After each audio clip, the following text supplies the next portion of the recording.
He wore second-hand sneakers, khaki overalls, and carried a mop he didn't know how to hold. To most, he looked like a new temp hired by facilities. No one questioned him. And that was exactly what Nathan wanted. At 28, Nathan was the founder and silent CEO of a rapidly growing tech firm with 4 floors of bright minds and dim ethics. He had heard whispers, complaints in passing, anonymous notes that junior staff were being overworked and dismissed like extras in a play. So he stripped himself of title and pride, determined to witness the truth. No assistants, no cameras, no boardroom backups. Just him, a mop, and curiosity laced with quiet anger. His heart raced as he cleaned the glass doors leading to his own office, while the senior manager barked at an intern for not smiling during lunch.By the second day, Nathan noticed patterns. Interns who arrived before sunrise, assistants who skipped meals, coders with migraines working through weekends. Upstairs, directors laughed through catered breakfasts. One of them, Lisa, a sharp-tongued woman with expensive heels, threw her coffee away because it had too much soul, mocking the new barista's accent. Nathan locked eyes with the barista. She looked 19, scared, and used to it. Nathan's chest tightened. He took out the trash without a word. This wasn't a company, it was a hierarchy stitched together with silent resentment and fake gratitude. He met Elijah by the elevators, a brilliant software engineer who sat near the server room because no one else wanted the noise. Elijah said little, but his code spoke volumes. Nathan saw the project files he'd last reviewed 2 weeks ago, the ones that saved them from losing $1 million client. Elijah had done all of it, yet received 0 credit. When Nathan asked why he didn't speak up, Elijah shrugged. Who'd listen? The team lead said it's all his work. And he knows the VP. Nathan gripped the mop tighter. He had hired that VP. Each lunch hour, Nathan found himself pulled deeper into the quiet undercurrent of the workplace. It wasn't the buzz of productivity that filled the building, it was the hum of people surviving. He had cleaned the same hallway 4 times just to avoid the 4th floor break room, until today. Today, hunger pulled him there. Not for food, but for connection. He entered with his head low, pushing a cart no one glanced at. The room was half full, mostly junior staff eating quickly, heads down, trying to avoid notice even while on break. A girl with short curls and a yellow hoodie waved him over to an empty table near the microwave. "You can sit," she said, unbothered, not trying to impress anyone. Her name was Kayla. They called him a new guy and shared their leftovers, unbothered by his silent nods. They talked fast, like people who knew this hour belonged to them, and no one else. Kayla spoke about her roommate Bianca, who used to be in the design team. Bianca had asked about overtime pay after being scheduled for 3 weekends in a row. A week later, she got an HR email for insubordination, and by Monday, her badge stopped working. She cried all night, Kayla said, then applied to a bakery. At least there she gets tips. No one laughed. A tall intern in a checkered shirt muttered, "This place drains you so slow, you don't notice until your dreams feel stupid." Nathan stayed quiet. He was used to strategy rooms and investor pitches. This was the real boardroom. These kids, some barely into their 20s, had side hustles they poured into at night. One coded an indie video game, another sold handmade jewelry on Etsy. They weren't lazy, they were tired. Tired of smiling through unpaid overtime, of swallowing slights like vitamins, of saying thank you for the chance to be invisible. He watched Kayla as she listened to others, always nodding, offering the last chips from her bag, giving tired souls enough dignity to breathe for an hour. She had a way of holding silence with kindness, a skill not taught in management seminars. Her voice cracked once, just once, when she said, "Sometimes I don't even want to go home. I just want one day where I don't feel replaceable." Then she looked at Nathan. "You know what I mean." He didn't speak. Just nodded and offered her his apple, the one he packed out of habit that morning. She took it without hesitation. That was trust in its simplest form. As the hour ended, people scattered like whispers. Some joked, some promised to send playlists, others rushed to finish what their managers had dumped on them last minute. Nathan stayed a second longer, watching Kayla wipe the table clean with the edge of her sleeve. She looked back and smiled. Not the polite kind, the real kind. The kind that makes you wish you could fix everything and know that you probably can't. It was Friday when Nathan saw the cracks turn to bruises. There was no breaking point, just a culmination of tiny humiliations dressed as routine. That morning, he was assigned to mop the hallway near the design wing. He didn't mind. It gave him a clear line of sight into the glass cubicles and open workspaces. That's when he saw Jorge. Jorge was one of the few people who still wore tucked-in shirts and carried notebooks. A junior analyst, recent graduate, quiet and kind. Nathan had noticed him before, always early, always writing. Today, Jorge was working on a spreadsheet when two senior managers walked by. They didn't notice Nathan, of course. To them, he was part of the furniture. The men began mocking a coworker's accent. They mimicked words, exaggerated vowels, laughed like schoolboys. It was Jorge's accent. They thought it was funny. They even tried to imitate the way he said good morning. One of them said, "I swear, when he talks, I expect subtitles." They both laughed. Jorge didn't turn around. He just stared at his screen. His fingers froze over the keyboard. Nathan saw it. The subtle shake in Jorge's hands, the stiffness in his shoulders. Jorge blinked hard, then went back to typing, slower than before. Nathan didn't interrupt. He didn't call them out. Not because he was afraid, but because he needed to know how far it would go. How many others would laugh.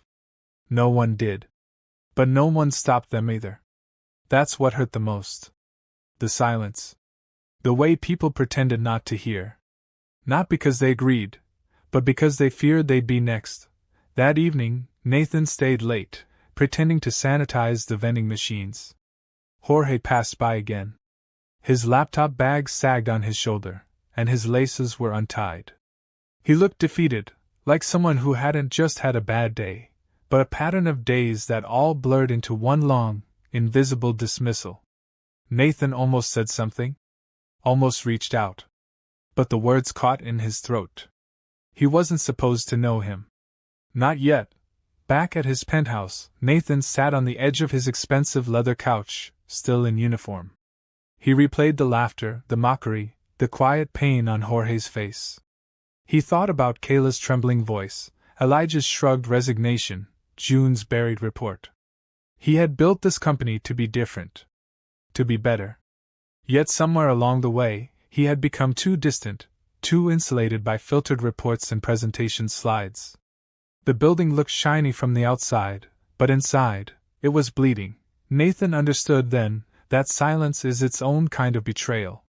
And leadership without humility is just performance. That night he didn't sleep. He didn't need to.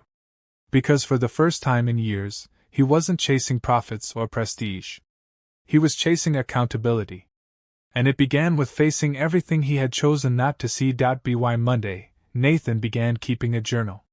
Not the kind written in leather covers with poetic reflection, but messy notes in a crumpled notebook he hid inside the janitor's closet, tucked behind disinfectants. He wrote names. Kayla. Jorge. Elijah. June. Tiny details. Words that made people pause. Moments that never made it into company emails. He was collecting truths the way people collect receipts, proof of what was spent, what was owed. That day, he followed Kayla's recommendation and visited the 6th floor where the interns worked. It was an open space with no natural light, cubicles squeezed so tightly that chairs bumped back to back. The air was filled with the quiet desperation of young people trying to prove they belong. One girl was on her 3rd unpaid internship. She lived an hour away and woke up at 5 every day just to be on time. Another intern had 2 part-time jobs on the weekends and stayed in the office until midnight, pretending to wait for feedback that never came. No one wanted to be the one who left first. They thought staying late meant dedication. What it really meant was fear. Fear of not being noticed. Fear of being disposable. Nathan stood nearby, wiping windows no one cared about, listening as the interns whispered about rent, about career paths that felt like illusions, about how their parents didn't understand why they were always exhausted but had nothing to show for it. "My dad thinks I work at a tech firm," one said. "If I told him I spend 8 hours resizing logos and fetching lunch orders, he'd stop paying my phone bill." There was something sacred about their honesty. Unfiltered, insecure, hopeful, bitter, all at once. One intern named Olivia spoke about her brother, who dropped out of college and opened a food truck. "He makes more money than I do," she admitted, eyes on her half-empty yogurt.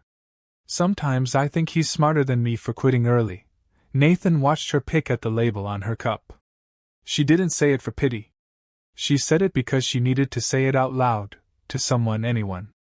He scribbled Olivia, food truck brother, truth and doubt, in his notebook. These were the voices missing from boardrooms. As he was leaving the floor, a door slammed behind him. A young man, barely out of college, judging by the acne scars and badge that still read temporary, was staring at an email on his phone. He cursed under his breath, then kicked the recycling bin, scattering paper everywhere. Nathan waited. The young man didn't notice him. He was pacing now. Angry. Betrayed. Later that night, Nathan saw the same young man in the alley behind the building, lighting a cigarette with shaking hands. He called someone, maybe a girlfriend, maybe a friend. "They said the position's been dissolved," he whispered. "They had me train a new guy last week. I didn't even get a thank you." He paused. "I just want to go home, but I don't know where that is anymore." Nathan didn't interrupt. He walked away quietly. But in his notebook, underlined twice, he wrote, "People deserve more than survival." Nathan's breaking point didn't come with yelling or confrontation. It came with a paper cut. It was Thursday. He had been assigned to sort outdated manuals in the basement archive, a task so forgotten it wasn't even on the cleaning log. The room smelled of old ink and mothballs, and the lights flickered like they were trying to give up. But it was quiet. Peaceful, in a way. Until June appeared. She was hunched over a box of marketing pamphlets, flipping through them with robotic rhythm. She didn't see him at first. She was mumbling to herself, repeating numbers. Campaign costs. Metrics. ROI margins. She paused, then sighed. "None of it matters," she whispered. "I told them the campaign wouldn't land. I showed them the surveys. I warned them, but they needed a fall guy." Nathan didn't move. He waited, watched. She glanced up and flinched when she noticed him, then laughed at her own reaction. "You scared me. Thought you were someone from PR." She sat down on a dusty crate and leaned her head back. "Do you ever wonder if they're even listening or if we're just background noise to their quarterly plans?" Nathan wiped a nearby shelf, buying time. June didn't wait for a reply. "They took my idea last month," she said. "Used it, watered it down, slapped someone else's name on it. Now he's the one presenting it to execs." She held up a pamphlet. "They even misspelled the product name. Twice." Then she sliced her finger on the corner. A small cut. But enough. She laughed again, this time bitterly. "You know what's funny? This is the most honest feedback I've gotten all week." "Pain, that makes sense." Nathan tore a piece of paper towel and offered it to her. She thanked him, pressing it to the cut, still shaking her head. "I used to love this job. Stayed late, went above and beyond, even volunteered for that weekend retreat. Thought I was building something. Turns out, I was just decorating a stage someone else would stand on." He wanted to tell her the truth. That he was listening. That her work mattered. That she wasn't crazy or too sensitive or not a team player. But he couldn't. Not yet. Because part of the experiment was seeing how far the system would stretch before it snapped. And June was at her limit. That evening, she didn't return upstairs. She sat in that basement until well past 5, staring at nothing. Her phone buzzed. She ignored it. The overhead lights buzzed. She ignored that too. And Nathan watched silently, as another bright mind dimmed in real time. Later, in his notebook, he wrote, "June. Overlooked. Undercredited. Broken not by failure, but by silence. A quiet exit waiting to happen." And beneath that, in all caps, "Fix this. Friday morning came with a subtle shift in energy. The kind you can't explain but feel in your bones. The air was heavier. People moved slower. Whispers felt sharper. Nathan noticed it the moment he stepped into the back hallway. Someone had been fired. It wasn't a dramatic scene. No outburst. No security escort. Just a quiet deletion. A name vanished from the staff list. An office left half open.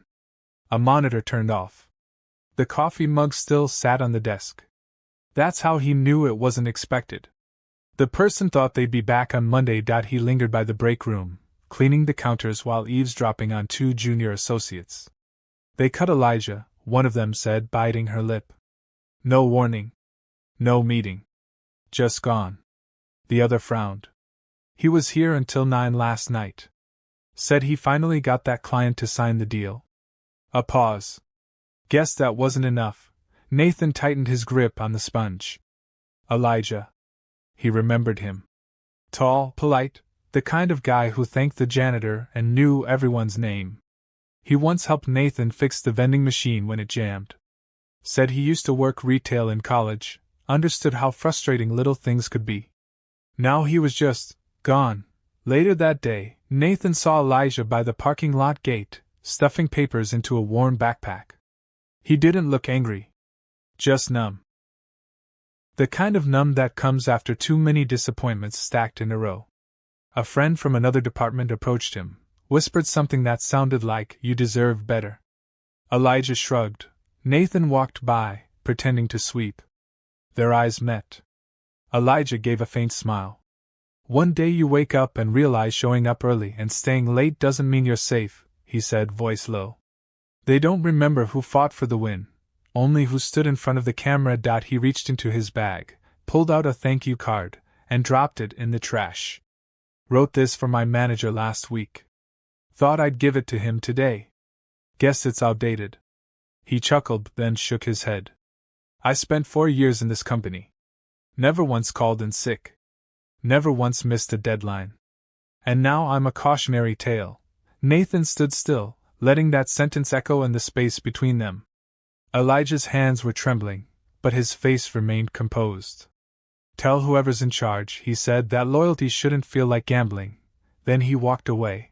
That night Nathan sat in his small apartment, reading his journal entries out loud for the first time.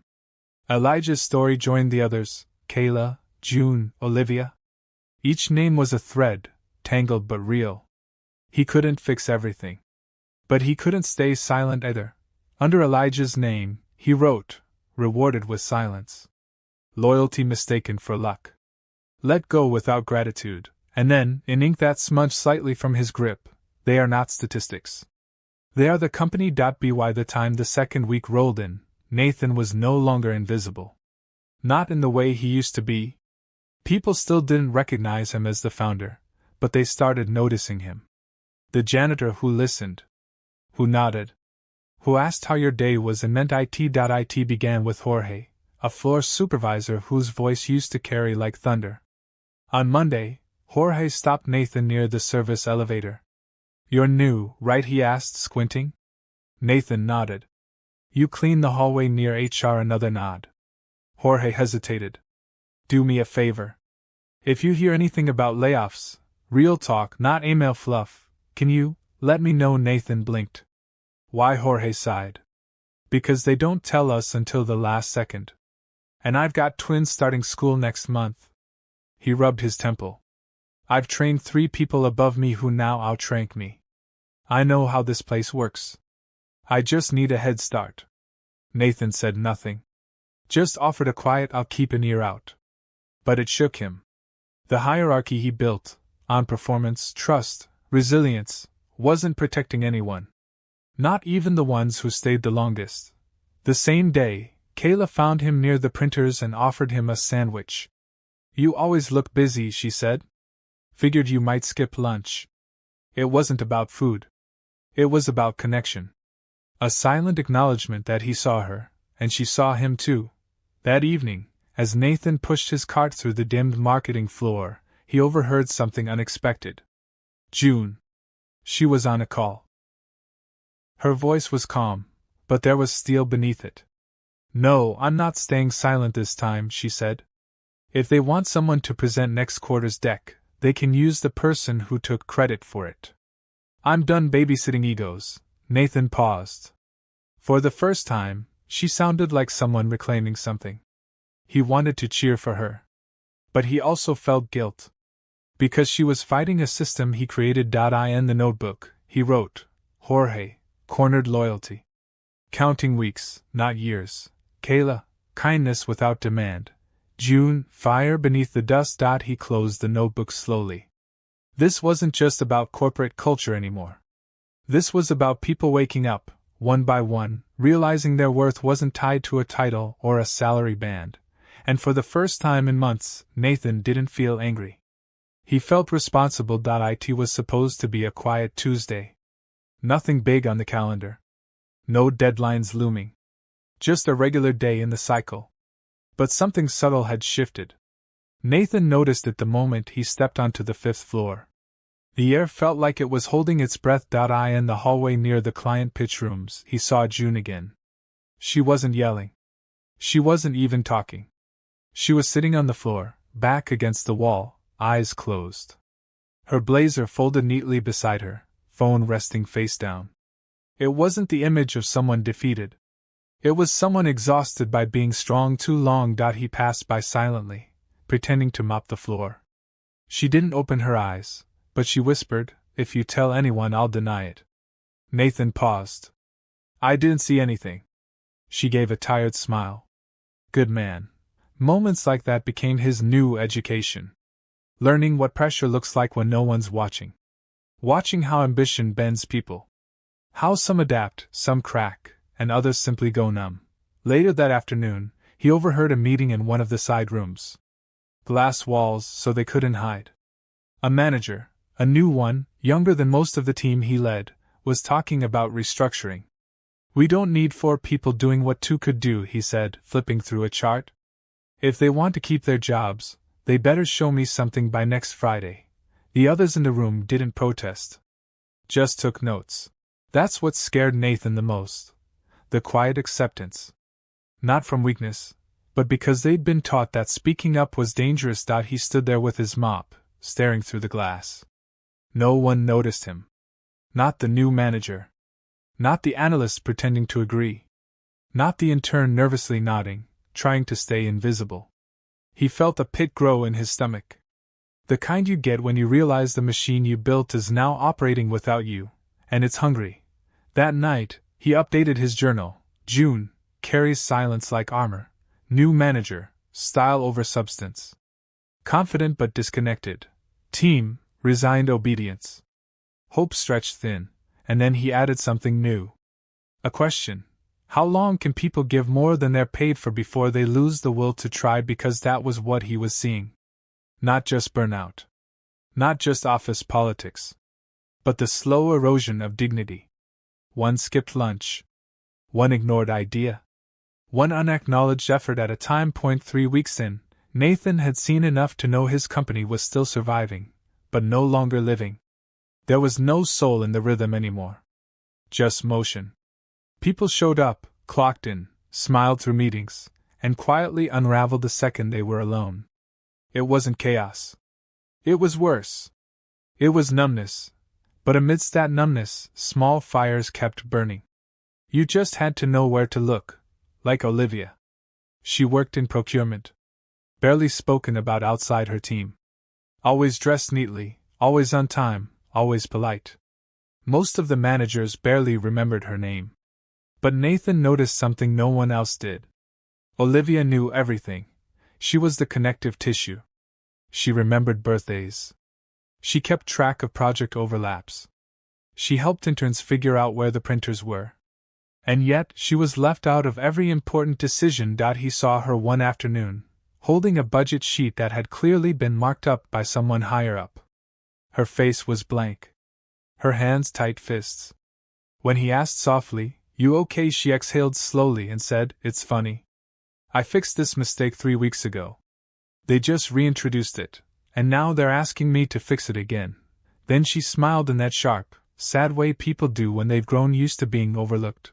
Later that day, Nathan followed the sound of laughter and found Jorge sitting in the mailroom with Kayla, sharing stories about their worst first jobs.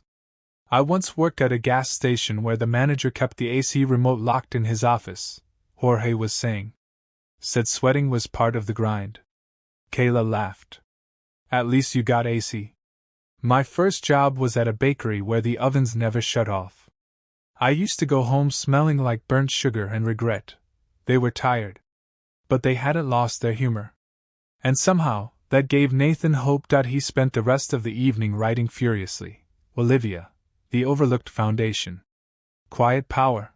Jorge and Kayla, burned but not broken. Humor as rebellion. Then he added, hope doesn't die with layoffs. It dies with indifference. He closed the journal and stared at his hands. Calloused now, from work he hadn't done in years. Work that grounded him. Work that reminded him of who he used to be, and for the first time since donning that janitor's uniform he smiled, not because everything was okay, but because he was finally ready to face the consequences of what he built.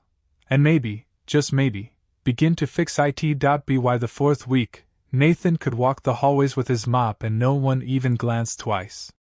He had become part of the background, the unnoticed current running beneath the surface of an office drifting further from what it once claimed to stand for. And that invisibility, once unsettling, had become his most powerful tool. That Thursday, a storm hit the city. The building trembled faintly with every gust of wind. The lights flickered. But inside, business carried on. Or at least, the appearance of it did. In the break room, he overheard a conversation between two junior staffers. One of them, Haley, was new, straight out of college, still carrying that dangerous blend of hope and uncertainty. The other, Marcus, had been around just long enough to be cynical. They were seated on the far end of the table, sipping lukewarm coffee. "I stayed till 9 last night," Haley said, her voice low, not bragging, more like confessing. "Didn't even get a nod from my supervisor." Marcus chuckled, not unkindly. "You're expecting too much. They don't clap for overtime. They just expect it again. But isn't that how you grow here? Show you're committed, that's how you burn out," he said, then looked up and noticed Nathan sweeping. He paused, then added, "Ask him. He probably knows more than both of us." Nathan offered a neutral smile. "Just don't let anyone convince you that suffering in silence is loyalty. It's not. It's just suffering." Marcus raised an eyebrow. Haley blinked. Neither of them said anything. But the silence meant something. Later that day, in one of the smaller lounges, Nathan caught a glimpse of a department head, Eleanor, standing by the window, talking quietly on the phone.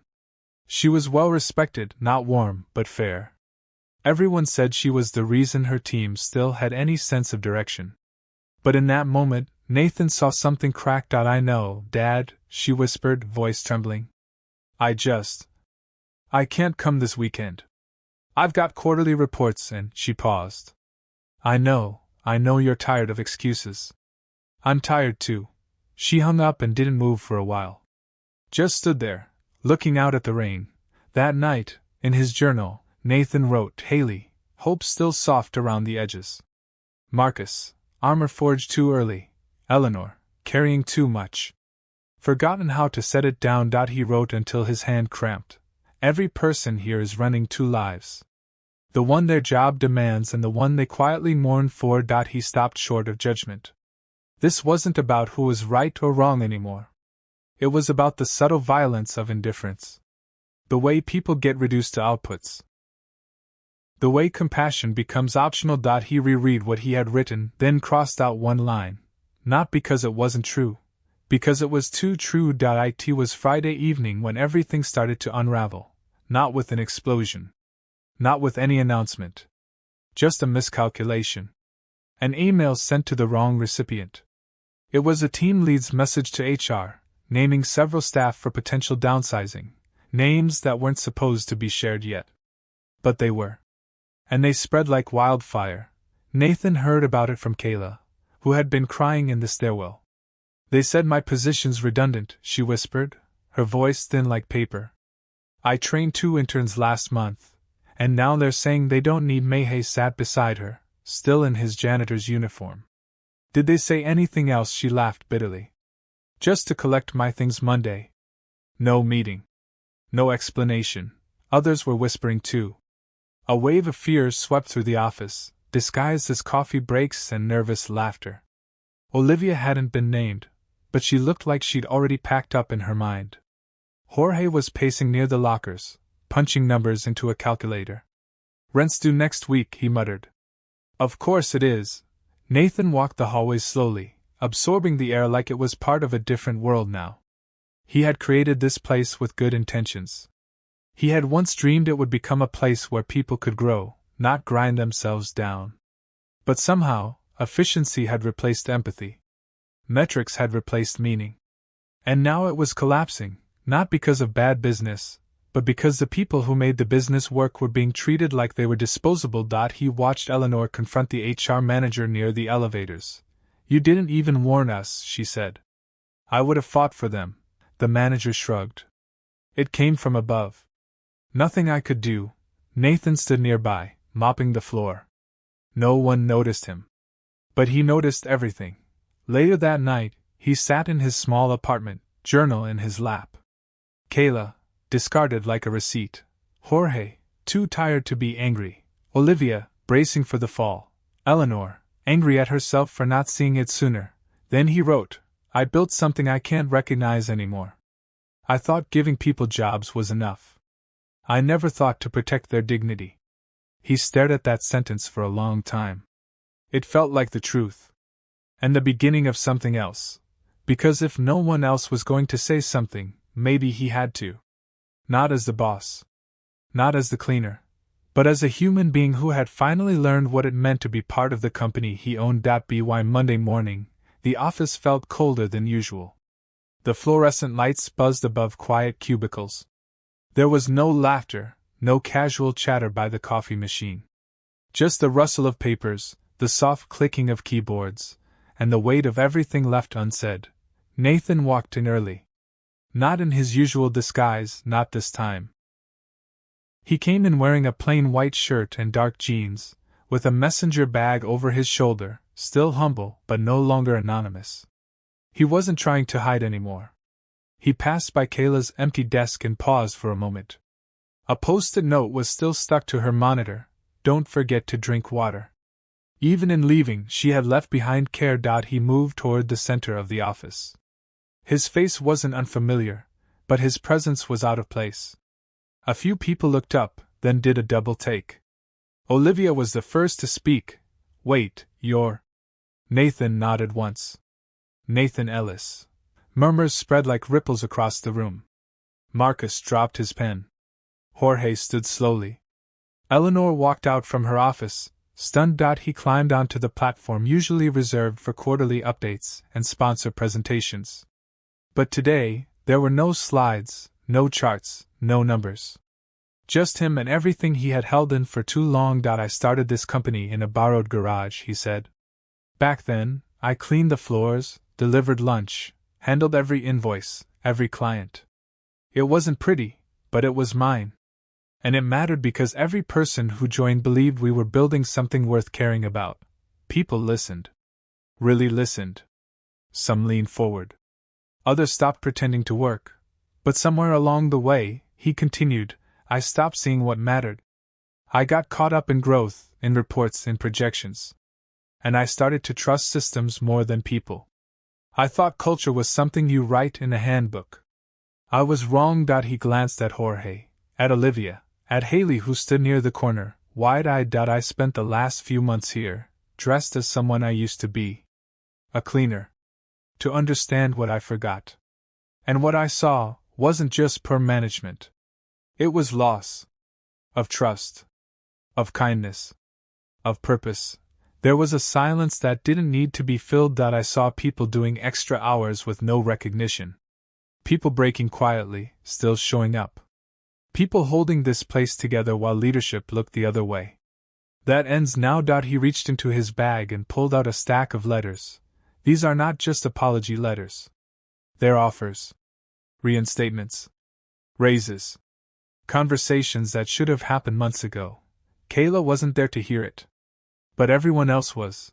And I'm not asking for your forgiveness, he added. I'm asking for your attention. Because this company isn't me. It's you. And if it's going to mean something again, I need your voices, not just your labor. Some clapped. Others cried. Eleanor stood still for a long moment, then nodded, just once. He didn't expect transformation overnight. He just hoped to rebuild, one person at a time. 6 months later, the office had changed, not completely, not miraculously, but meaningfully. There were still hard days. Reports still piled up. Deadlines still stung. But the tension had shifted. Now, when Haley stayed late, she did so voluntarily, and left notes reminding others not to make a habit of it. Jorge got promoted. Not because he asked, but because people noticed his consistency and care.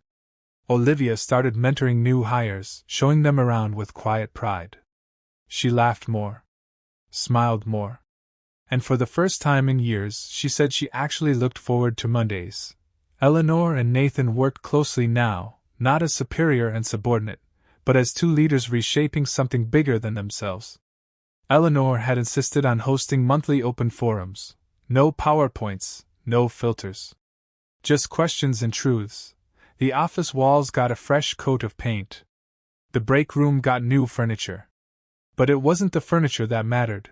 It was the fact that people were finally sitting there, together. As for Nathan, he no longer needed a disguise. He walked the halls like anyone else, approachable, flawed, present. He still carried that old journal in his bag.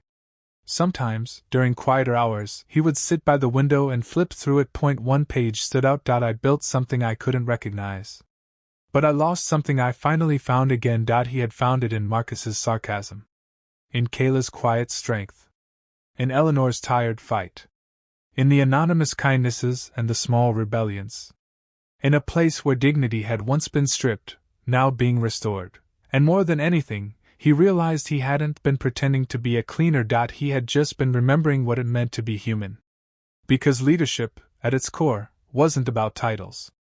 It was about presence. About listening. About walking into a room and knowing that the quietest voices often carry the heaviest truths. In the end, Nathan didn't save the company. The people did. He just gave them the room, and the reason, to care again. And as for the floor he once mopped, it still got cleaned.